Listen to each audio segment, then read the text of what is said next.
Greetings and salutations. Welcome to another episode of 365 Days of Gaming. Really appreciate you taking out time to check out this video. Like, comment, share, subscribe. Greatly appreciate it, so thank you in advance. Now, I told you we were going to talk about a Vin Diesel-led game that was based around driving. This is the man who lives his life a quarter mile at a time. It's all about family. But this isn't a game based on Fast and Furious. This is Wheelman. I also need to give you a little context as to why I picked this game. Now, I bought this game for like $5 on the clearance rack when I worked at Target a long time ago. And I was under the impression like, yo, I'm bored. I need something to do. You know what I'm saying? Money's kind of tight. You know, I was a young man out here struggling. And I picked this game up and I'm like, what's the worst that could happen? It's $5. And I was pleasantly surprised. Now, I like to think of this game as what happened once Mr. Toretto left the scene at the end of Fast and Furious 1. Like, what did he do, you know, during the Tokyo Drift and all of that? I know they kind of go into the actual story and the other Fast and Furious, but I don't care. My theory is this is what happened. He became the Wheelman, became Milo, you know, an undercover agent, because always in these games, you're playing some sort of undercover agent for some sort of agency that would never get involved in the type of shenanigans that you're allowed to do in these stories or games or movies or whatever they want you to believe is going on. But anyway, I really thought this game was pretty cool, man. Like, you know, first and foremost, it's a driving based game. Yeah, there are some walking around sequences and whatnot, but it's really based on you driving. That's like the whole purpose of the game, is he's very good at driving, you know, like Dominic Toretto, and uses those skills to kind of get what he wants and get the information he needs and things of that nature. And so they have this system where you can jump from one vehicle to the next while in mid driving. And I'm sorry, but it's like one of the coolest driving features that I've ever seen.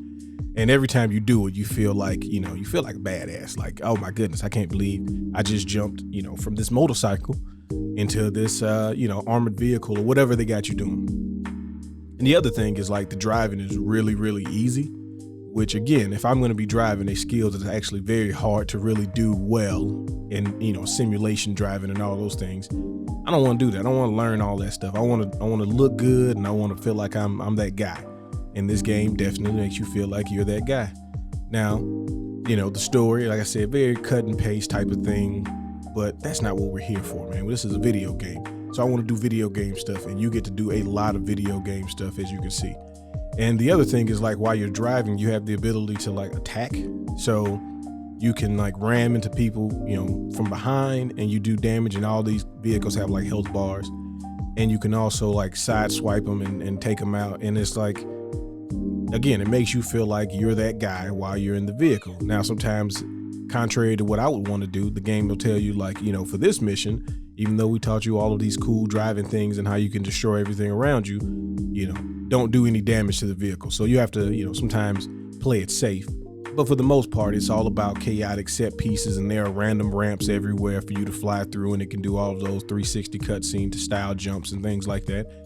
And that's pretty much the game. And I don't know how accurate this is to the actual like Spain and all that stuff, and I don't care. I don't, like, not because I don't want them to be accurate, but like, that's not what I'm here for. I'm here to drive, cause havoc, and, you know, feel real cool as I do it. And that game does it, you know, tenfold.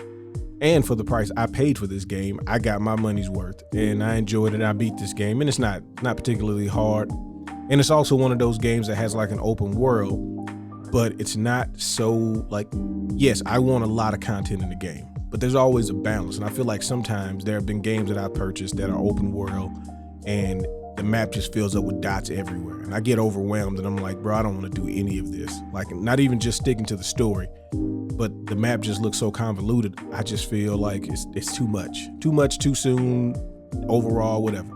So this game, you know, there's a bunch of side missions, but there's not so many that you feel like you won't be able to complete them. And they pop up in sections. So the map doesn't just all of a sudden become full of things. You know, they kind of gradually do it as you go through different missions. And sometimes you have to do a certain set of side missions to unlock the next set. So I always felt like that was a good way to progress. And I wish more games nowadays would do that. But, you know, I get it. Whatever research they've done told them that they just need to fill up the map with dots. But if you know about this game, you know, I'd love to hear some other people who've enjoyed this what if story in the Fast and Furious franchise, even though it has nothing to do with the Fast and Furious franchise. That's how I treat it. So I'd like to hear your thoughts on this particular game. And if you are able to find this, because I know it's not on PC and it's kind of one of those things that didn't do well, so they didn't produce a lot. But if you can get it for the low, you know what I'm saying, for the 360 or PS3, you might be in for a good little minute, you know, a good experience or two. But I appreciate you letting me reminisce with you. Y'all have fun. Y'all be safe. Peace.